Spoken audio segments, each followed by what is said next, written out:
All right, the advice on traveling from the CDC during a pandemic, well, it's clear. Don't do it. But that's only a recommendation. And for a variety of reasons, despite a warning, 50 million Americans are expected to hit the roads, the air, and the train for the holidays. Now, Joe Ripley joins us live from the world's busiest airport with a look at what you need to know traveling through Hartsfield Jackson International Airport. Joe, I remember Monday, the times through security were already 45 minutes. Doesn't seem to be all that busy right now, but I'm sure it's going to get there. Oh yeah, you can just tell by business picking up here with the lanes stacking up with traffic crash.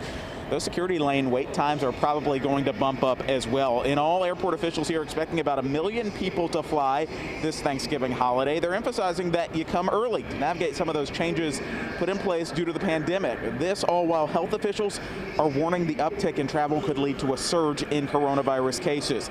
Atlanta airport officials promise a touchless experience from parking to check-in to security. They've installed 400 hand sanitizing stations, and the federal government provided 5 million masks.